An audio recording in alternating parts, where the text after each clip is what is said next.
Gravar. Salve, salve todo mundo que acompanha o canal do Esquema Tático. Bem-vindos a mais um vídeo do canal. E esse é mais do que especial, porque é hoje. Chegou o grande dia e não tem mais espaço para dúvida, não tem mais espaço para teste. Agora é vai ou racha, porque 4 horas da tarde hoje Brasil e Marrocos estreiam na Copa. E eu tô aqui com o Fredão para a gente debater, falar o que esperar, o que torcer para não acontecer. Então, por favor, Fredão, faça as honras aí, se apresente e vamos começar o vídeo de hoje, que hoje tem bastante coisa para falar, cara. Queria dizer que você está muito ansioso, porque o jogo é às 7, não às 4, mas, Porra! dito isso, É que é cara, o horário que eu vou chegar no bar. não, o pré-jogo começa às 4 quando a primeira cerveja, pá, estiver aberta. Primeiro vai começar mais cedo, mas é isso, vamos embora. Mas, dito isso, cara, eu acho que Copa do Mundo é especial para todo mundo que participa, ainda mais a gente, que é a única seleção que participou de todas. Mas é aquele negócio, né? Existe uma desconfiança muito grande em torno da seleção brasileira. Muito por conta das suas peças, das trocas de técnico nesse período da Copa de 2022 para 2026, as lesões que tivemos agora, Rodrigo, Wesley, o Estevão, tudo agora perto da Copa, e também pelo desempenho da seleção, né, que não foi um dos melhores nas eliminatórias e nem tanto assim também nos amistosos. Mas como todo bom brasileiro, a gente está aqui para torcer. E para começar, vamos lá. Eu acho que a gente tem que fazer duas análises aqui. Uma sobre o Brasil na fase de grupos, então essa estreia e como vai desempenhar na fase de grupos, e o cenário Copa. Então, assim, até onde o Brasil pode chegar. Então, você quer começar ou eu começo com essa Não, análise? pode comer você, pode começar você, meu querido. Inclusive, faz muito tempo que a gente não grava vídeo juntos, né? Os vídeos do canal ultimamente vem sendo. A gente voltou o canal esse ano e vem sendo meio individualizado, abrindo pacotinho, colocando figurinha, análises individualizadas do Coutinho, que tá muito mais no Instagram, então siga a gente lá no Instagram. Mas é sempre muito bom voltar a fazer vídeo em dupla, né? Então, vamos lá. Primeiro, eu acho que a seleção brasileira, ela vem com muita desconfiança. Eu acho que a gente tem um problema muito sério. Eu acho que são dois problemas que a gente tem na seleção. Primeiro, o encaixe entre as partes. Então, defesa meio, meio ataque, eu sinto uma falta de encaixe. Acho que tem um problema de conexão entre esses setores do time. E é o que eu acho que provavelmente está prejudicando ali o bom futebol da equipe. E também eu acho que futebol é o momento. Eu acho que não interessa se o cara jogou bem a eliminatória toda. Tem que jogar quem tá bem agora. E o Endrick, por exemplo, é o cara que tá pedindo passagem, dando farol, e o Ancelotti não vai dar espaço pra ele. O Endrick é a terceira opção, ele tá atrás do Yuri Thiago. E eu acho que, por exemplo, num jogo difícil, numa Copa do Mundo, que é um tiro curto, você tem que dar espaço para quem tá pedindo passagem. E eu acho que também foi um pouco dessa falha do Tite nas últimas duas Copas. Então, por conta disso, eu acho que na fase de grupos do Brasil desempenha, pô, certeza que a gente ganha da Escócia e do Haiti. O Marrocos é um jogo mais difícil, inclusive eu acho que é o jogo que vai a liderança do grupo. Quem vencer esse jogo bate como líder do grupo, mas também passa até o terceiro colocado. Então, no mata-mata a gente vai estar. Mas olhando para esse jogo e com as lesões de cortes que teve agora no Marrocos, eu acho que a gente vence aí um 2-0 para começar gostosinho essa Copa do Mundo. Cara, eu concordo em partes no que você falou, Fredão. Eu acho que de fato essa Copa do Mundo, até pela dinâmica dela, ela é muito diferente das outras, né? Então a gente vai ter uma Copa de fase de grupos e uma outra Copa no mata-mata, né? Falando, antes de começar de Copa do Mundo, falar rapidamente do que foi esse ciclo. Eu acho que foi uma bagunça, já falei isso no Instagram. Você que não segue a gente no Instagram, depois do vídeo vai lá e segue também para não perder nada. Mas muito do que a gente tem hoje de dúvidas e dessa falta de encaixe que você comentou e eu concordo, vem desse pouco tempo de trabalho que o Ancelotti teve para formar o time. Inclusive, ele ainda está formando o time, né? Apesar do meu comentário inicial no vídeo foi que não tem mais tempo de testes, eu acho que a primeira fase inteira vai ser um grande teste de luxo para o Ancelotti. E ele já deixou isso muito claro, né? Então, eu não me surpreenderia se o Brasil perdesse amanhã, esperamos que não aconteça, aliás, que não que perda hoje, né? E o Brasil consiga ainda de repente passar em segundo ou primeiro lugar do grupo a depender dos próximos resultados, porque a minha impressão, e eu acho que a impressão de grande parte da mídia que tem acompanhado o Brasil, é que o Ancelotti não liga tanto assim para o fato de passar em primeiro lugar. Eu acho que é um grande teste para ele, e como tal, ele vai se manter muito fiel ali às convicções dele pré-Copa do Mundo, como ele já mostrou ser em outros trabalhos dele, como no Real Madrid mais recentemente. Quanto à questão do Endrick, cara. Eu tenho até uma opinião um pouco polêmica, que eu acho que de fato talvez o Endrick não deva ser titular nesse primeiro momento. Eu acho que ele entrando no segundo tempo de jogos mais complicados, talvez seja melhor até para ele mesmo, né? E aí deixar pelo menos nessa primeira fase aí, que são jogos que o Brasil vai ter um certo domínio, talvez menos contra o Marrocos, mas contra outros dois times com certeza. Ele saindo do banco e deixando o Igor Thiago ou o Matheus Cunha jogar, talvez seja até melhor para ele, porque ele já entraria no segundo tempo com aquela fome de gol que ele sempre tem e pegando os adversários já até um pouco mais cansados. Acho que é até um momento interessante para ele ganhar mais confiança para de repente num mata-mata ele assumir esse protagonismo de ser titular. Não me surpreenderia se ele começasse a Copa no banco e virasse titular ao longo dela. Assim como não me surpreenderia a gente começar no 4-4-2, como a gente deve começar amanhã, e já partir para o restante do campeonato em outra formação, se o Ancelotti entender que seria melhor assim. Mas acredito que de fato vão ser duas Copas diferentes, em momentos diferentes. No meu palpite amanhã é 2-1 Brasil, jogo difícil. O Marrocos vai fazer um golzinho safado, porque a nossa defesa deixa a desejar, e isso a gente vai acabar comentando hoje. Mas acho que daí para frente, depois desse 2-1, o Brasil tranquilamente garante a primeira colocação do grupo. E falando do jogo de amanhã já, né? A gente já deu os nossos prognósticos, Fredão. Mas Oi. o que esperar de Brasil e Marrocos amanhã, cara? Vai ser um jogo duro, vai ser um jogo difícil para mim, mas para além disso, o que esperar do jogo, cara? Jogo de hoje, não de amanhã, mas, Porra, tá cara, confundindo. é engraçado porque o Marquinhos e o Gabriel Magalhães são considerados os melhores zagueiros da Europa hoje. Inclusive, um campeão da Champions e outro vice-campeão da Champions. Só que o que pega muito no Brasil é o gol, que existe uma incerteza muito grande. Alisson e Ederson não são aqueles Alisson e Ederson de 2018, 2022, já são na fase descendo da carreira. As laterais, cara, é aquele negócio, Danilo, o Alexandre. Então, assim, quando eu comentei do Endrick, é porque também eu acho que tem outras posições, sabe?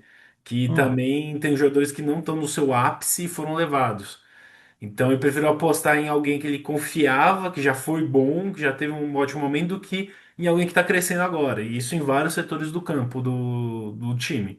Pra você ver, tipo, saiu um lateral direito e ele trouxe o Ederson, que é um meio-campista. Então ele não trouxe ninguém nem para repor aquela posição. Então tá um pouco confusa essa formação. Mas, como você falou, eu acho que já que vai até o terceiro colocado classificado, eu acho que a seleção vai jogar mais tranquila na fase de grupos. E aí a gente vai ver o nervosismo no mata-mata. Mata-mata não, né? Só mata. Então, assim, é 90 minutos para resolver. E, como você falou, eu acho que o Ancelotti vai aproveitar para testar, mas eu acho errado ele não se preocupar em passar em primeiro. Porque a questão da moral pesa muito. O cara entrar em campo contra a seleção brasileira, o cara sente. É que nem quando a gente fala que tipo, o time brasileiro vai jogar contra o time europeu no Mundial e os caras ficam com medo do time europeu por ter muito craque, por ser um time muito melhor. O Brasil tem que ser assim também. Foi assim por muito tempo no passado. Das seleções olharem para o Brasil e falar, putz. A gente vai sair de 1-0 nessa brincadeira aqui. A gente vai sair perdendo, já tem que correr atrás. E isso passa por você ser dominante. Então não adianta o Ancelotti querer, não, passar em segundo, terceiro tá bom, é importante passar. Não, não isso para Brasil, França, Argentina, Alemanha, Espanha, as grandes seleções. Não, tem que ser primeiro, cara. Tem que ser quem põe respeito, impõe moral em cima do adversário. Então esse tipo de discurso de somos só mais um. Eu acho triste para a seleção brasileira e para a história. Inclusive, antes de passar a palavra, eu quero trazer uma estatística muito ruim aqui do Brasil. Porque eu vi muito a discussão sobre o apoio dos torcedores para a seleção. Tem até a história do Rafinha, se ele se sentia acolhido mais pelo torcedor europeu no clube do que pelo torcedor brasileiro na seleção. E eu acho que isso passa muito pelo momento que a gente está na seleção.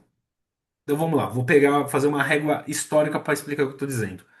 Pro brasileiro sair do zero pro primeiro título, foram 28 anos, que a Copa do Mundo da FIFA começa em 30, a gente bate para vez campeão em 58, 28 anos.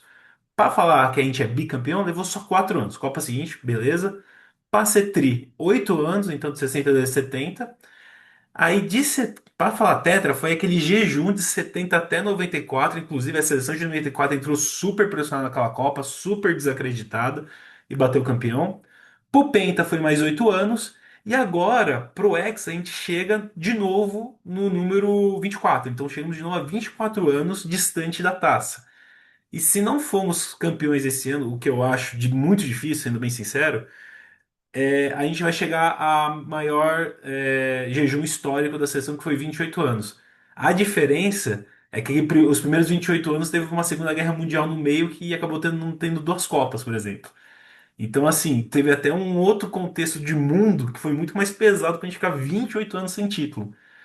E eu acho que, não sei o quanto isso pode. Isso pesa já muito na torcida. Você vê como ao longo dos anos a torcida vem se afastando da seleção.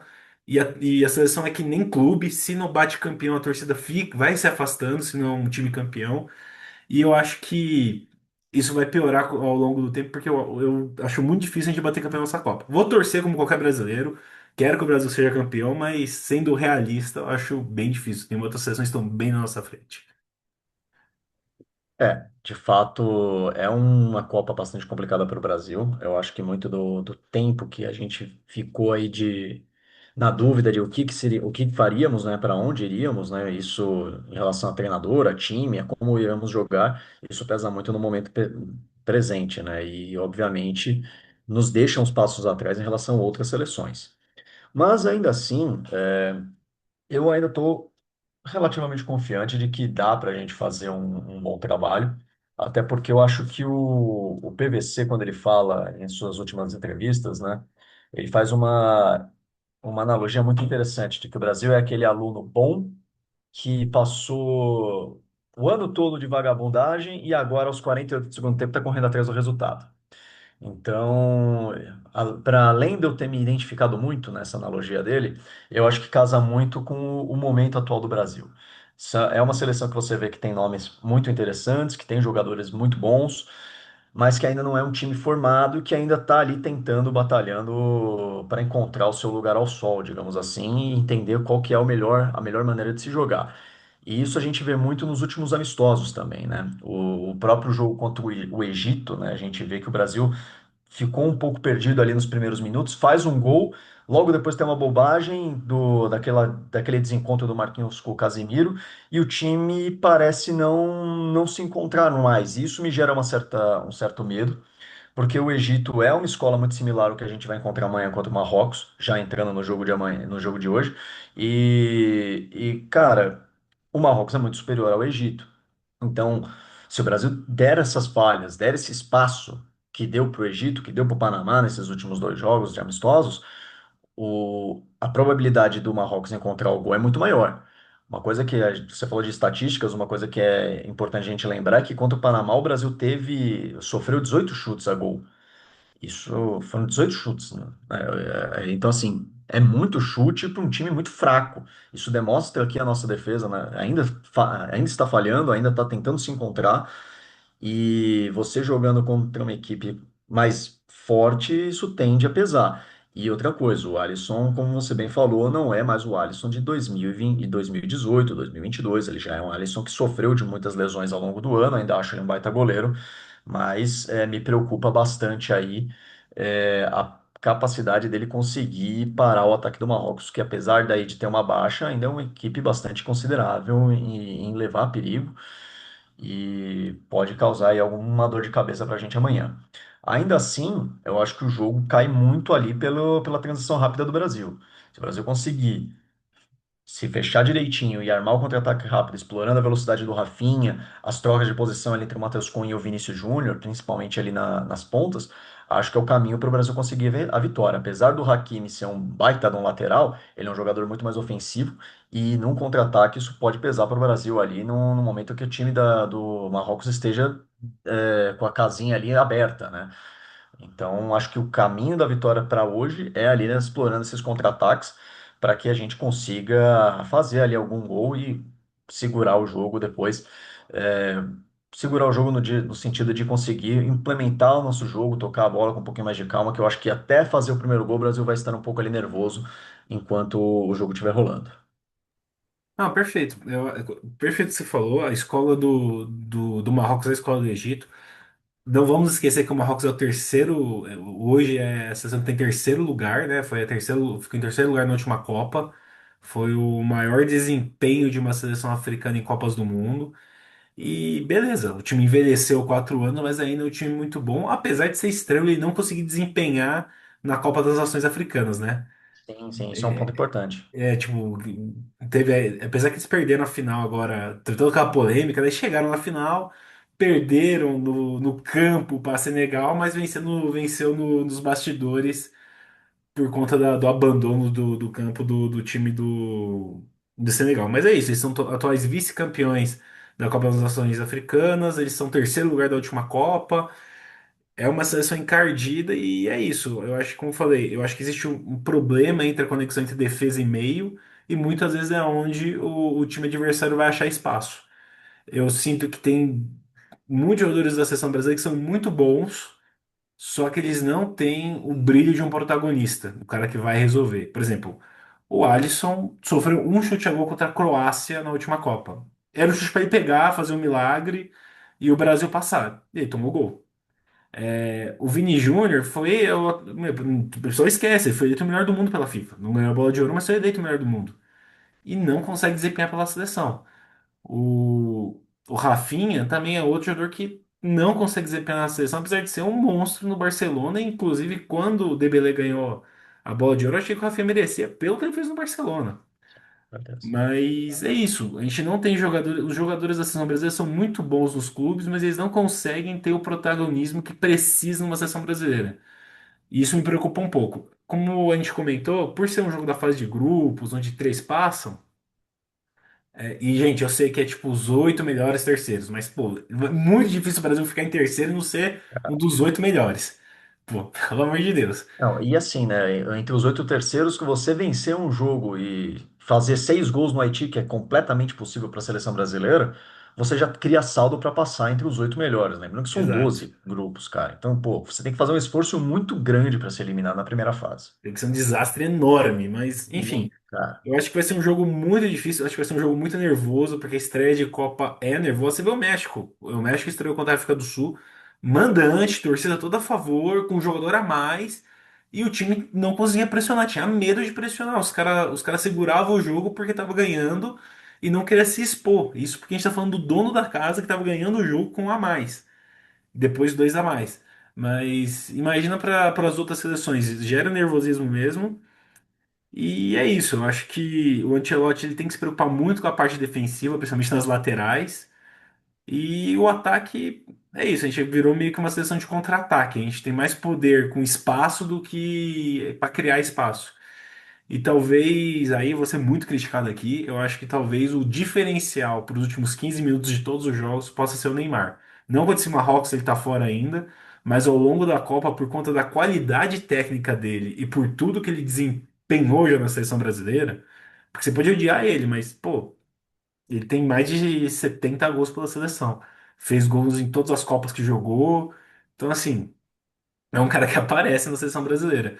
E é o nosso diferencial, é o jogador mais genial que a gente tem no elenco. Por mais que ele esteja fisicamente muito defasado e não consiga ser o Neymar do passado, mas nos últimos 10, 15 minutos ele pode ser o diferencial. Então eu aposto muito nessa ficha que é o Neymar, talvez como um carta de surpresa. Mas para o Marrocos ele não É, joga, e a torcer pro Vinícius Júnior e o Rafinha se soltarem, que esses são os nomes da seleção hoje. quanto ao que você fala de Vinícius Júnior e Rafinha, principalmente Rafinha, sim, é nítido que eles parece que eles jogam com uma bola de ferro amarrada no pé. Pesado, os caras não conseguem desempenhar de maneira alguma. Então, a esperança para o jogo de hoje é realmente eles conseguirem se soltar, serem os jogadores que são dos seus clubes, porque é bizarro a maneira com que eles jogam no Brasil e a maneira com que eles conseguem jogar em outras equipes. E isso não é nenhuma novidade, né? A gente passou aí o ciclo todo de 2006 reclamando que o Ronaldinho Gaúcho não jogava na seleção que ele jogava no clube, e antes o Rivaldo também sofreu esse tipo de crítica. Mas, principalmente para um jogo complicado que é o mais difícil da fase de grupos, o Brasil precisa que os seus dois jogadores mais geniais apareçam, né? Do contrário, pô, aí a gente teria que contar aí com a entrada do Endrick, de repente, no intervalo para conseguir desatar algum problema, já que, de fato, o Neymar não vai entrar nesse jogo. E aí eu concordo com o que você falou. Ter o Neymar ali, nem que seja por 15 minutos num jogo de mata-mata que tá amarrado, cara, é uma carta que a gente não pode tirar do baralho. E eu acho que é a sua aposta é que ele entre bem, tanto a sua quanto a do Ancelotti. Por isso que ele mantém ele ali, ele não corta o jogador da maneira que ele cortou o Wesley, por exemplo. Mas a esperança é que num jogo difícil, sei lá, um Brasil e Holanda numa possível oitavas de final, 16 avos de final, dependendo do chaveamento, é que num 0 a 0 complicado, ele tem ali 10, 15 minutos para arrumar um espaço para conseguir fazer um gol. Então, uma jogada que coloque, que crie uma possibilidade de gol, assim como ele fez. E é importante lembrar, acabou não dando certo, mas a jogada inteira do jogo, do gol contra a Croácia, foi o Neymar que fez. Ele Não, recebe a bola na golaço. intermediária, faz o 1-2 ali, eu não lembro com quem, se era o Antony agora, ou era o Martinelli, eu não lembro quem faz. Dribla o goleiro e faz um gol. Cara, é uma jogada que jogadores do nível dele podem fazer. É, Apesar dele não estar no mesmo nível, nem fisicamente, nem taticamente, ele ainda é um jogador acima da média. E é isso que a gente conta aí nesses últimos, para esses 15 minutos, onde principalmente vai pegar uma defesa mais cansada também, né? perfeito. Para É, encerrar, Gotinho, vou cantar aqui a provável escalação da seleção. isso, Dê o boa. seu pitaco final e resultado. Depois eu faço isso e aí encerramos esse primeiro vídeo de Copa do Mundo. E ainda bem que a gente gravou antes, porque provavelmente se a gente fosse gravar assim antes do jogo, a gente já estaria embriagado, que não Não, seria sem uma boa condição ideia alguma, gravar cara. as falas. Sem condição alguma. E a gente ia ser cancelado com certeza. É, por isso que a gente grava e não faz ao vivo. Mas vamos lá. Seleção. No gol, Alisson, Danilo, lateral direita, Marquinhos e Gabriel Magalhães como a zaga, Alexandro como lateral esquerdo, Casemiro, Bruno Guimarães e Paquetá fazendo meio de campo, Rafinha, Matheus Cunha e Vinícius Júnior. Matheus Cunha que no papel vai entrar como camisa 9, mas ele joga muito no Manchester United com camisa 10, então ele deve fazer um papel meio que de falso 9, o Brasil migrando entre um 4-4-2, um 4-3-3, dependendo da situação de ataque. Qual a sua opinião para essa seleção e qual resultado você chuta aí? Cara, primeiro de tudo, me dá uma gastura absurda ouvir Danilo e Alexandre de novo na seleção brasileira como titulares, cara. Dá uma gastura absurda, mas enfim, é o que tem, não dá tempo de treinar com três zagueiros, então seja o que Deus quiser. Cara, eu tenho falado isso desde os jogos amistosos, né? Principalmente desde quando o Brasil jogou contra o Panamá. Eu sinto falta de um terceiro homem nesse meio-campo.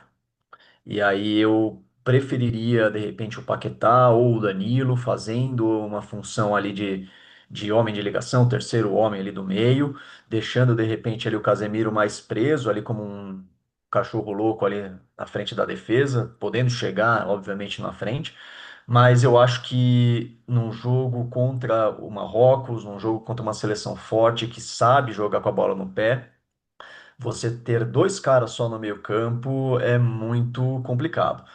Eu acho que tem aí um pequeno erro, né? Eu posso até ser cancelado por isso, mas eu tiraria de repente o Matheus Cunha e colocaria o Danilo ou o Paquetá para compor esse meio-campo do Brasil.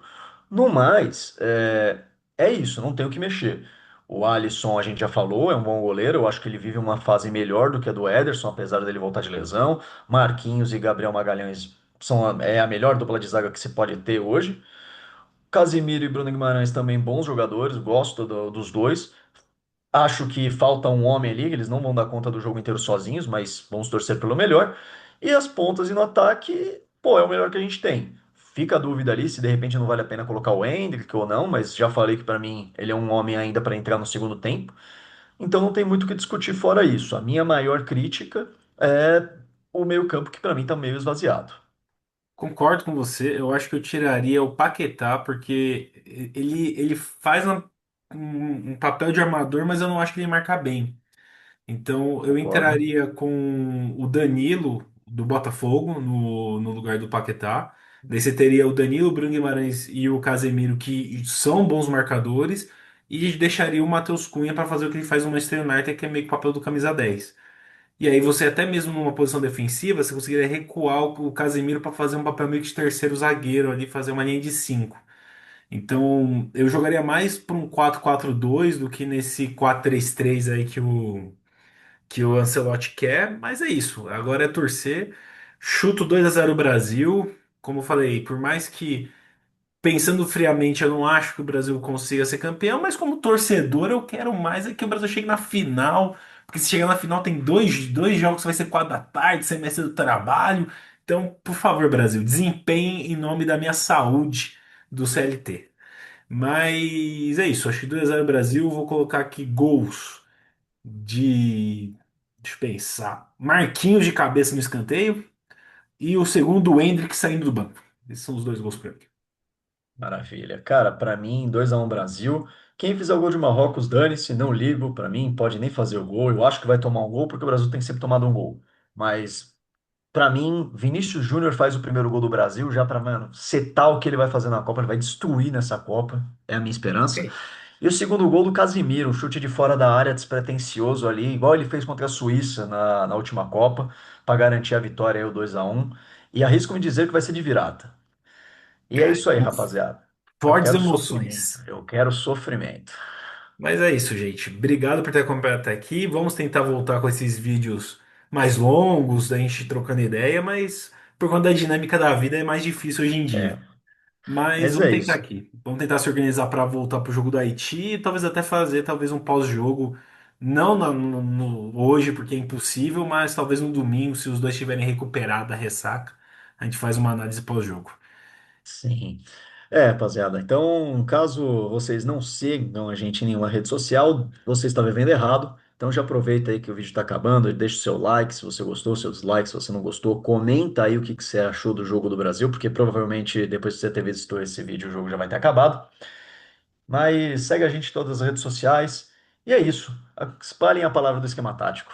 Um grande abraço a todos, até mais e vai Brasil!